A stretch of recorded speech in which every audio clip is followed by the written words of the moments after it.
How's everybody? You all doing good? Good. Well, as I said earlier in the week, the focus needs to be on building on the momentum that we have of doing the things that we've done well and trying to improve on the things that we haven't done so well. And I think everybody's got to trust and believe in to get an optimal level of performance. You got to have high achievement motivation and low anxiety and be able to focus on the things that you need to do that's going to help you today. Not worry about what's going to happen in the future, but what's going to help you today have a better chance to be successful as a player. What's going to help your unit have a better chance to be successful. What's going to help the team have a better chance to be successful. So talked about playing to a standard. You got to prepare to a standard. You got to execute to a standard. And that's what we're interested in trying to get done this week. Start over here with Ben. Just curious, do you have any kind of a tradition or routine that you do after a home game? Anything normal for you?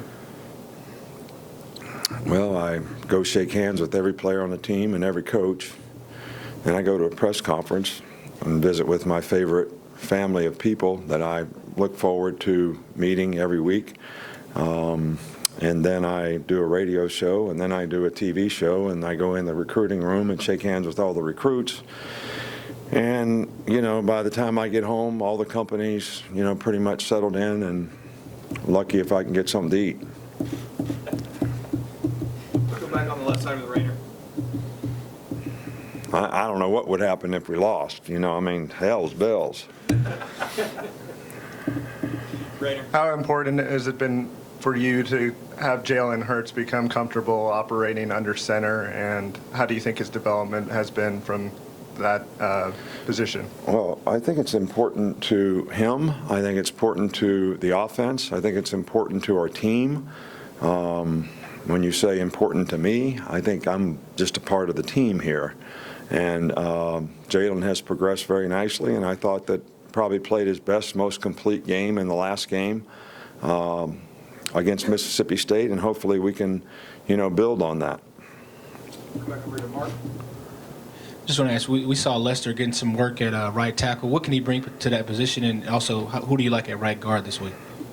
Well, Lester was a tackle for a long time. We tried to make him a guard. The development has been, maybe not as quickly as we'd like. So in order to try to get the 5 best players on the field, we moved some other players, did some experimenting, and, Curvin has done a really good job. And so did, the other guys that played the position. And so we thought maybe we'd look and see if Lester could develop a little bit better at tackle, but he's still playing right guard. So he probably is going to get reps at both of those positions. Come back on this side with Kurt.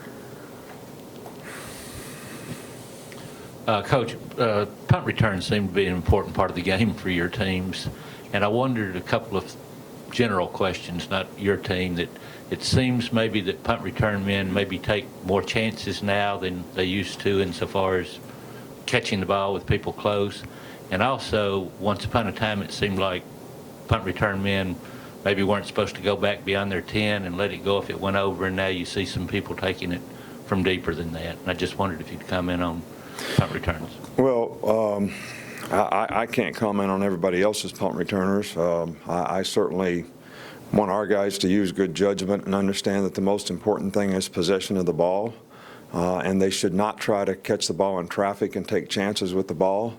But it's a judgment. A guy's looking at a ball that's hanging in the air for 4.5 seconds, and there's guys running down the field, and he's got to make a judgment as to when the ball's going to get here and when they're going to get here. I think that it may seem that way because of so much what I call rugby punt. The spread punt formation, which looks like kickoff coverage, which probably makes it a little more difficult to hold people up. A lot of the punters don't punt hang time type punts. They punt line drive punts that hit the ground and roll. So in a lot of cases, we're out there trying to not only teach a guy to field the ball when it's in the air, but also to how to play the ball on the ground. And I think it's a combination of the punt changed, and excuse me, the punt changed, and I think the punters have changed a bit.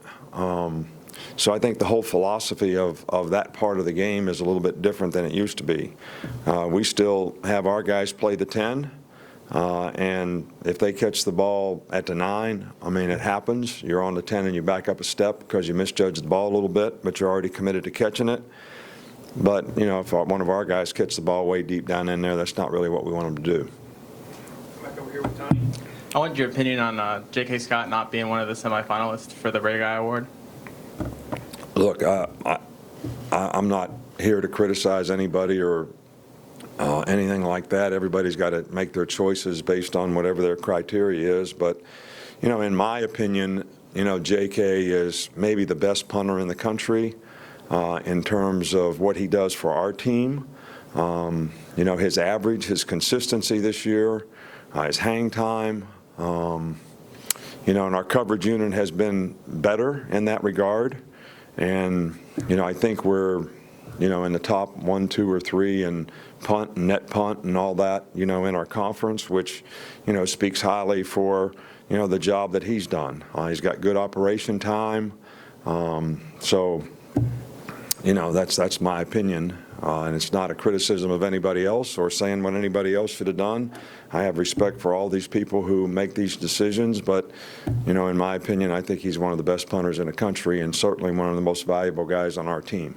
2 more, Michael and then Alex. When you guys were revamping your offense and adding some of these new things, the pop passes, which programs did you study the closest? Well, I think that, you know, we visited a lot of different places. We had people come here. You know, we had Tom Herman come here from Ohio State after we played them in the playoffs.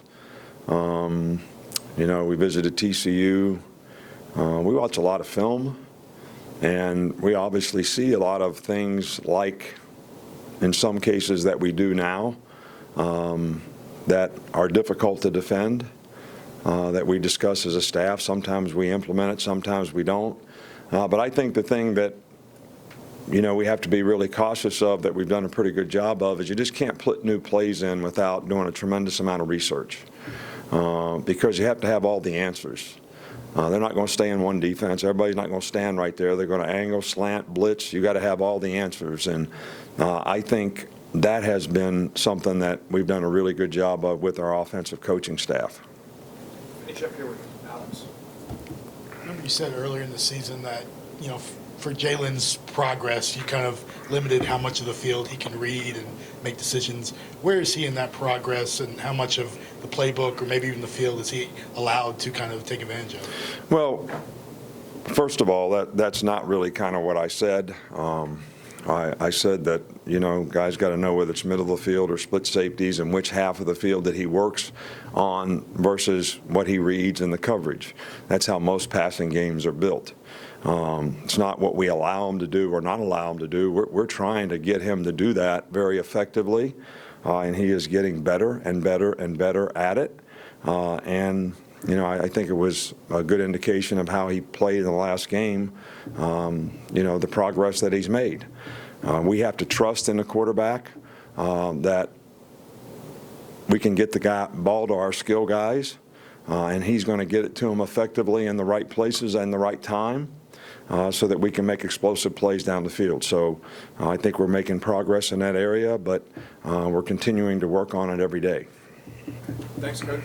All right, thank you.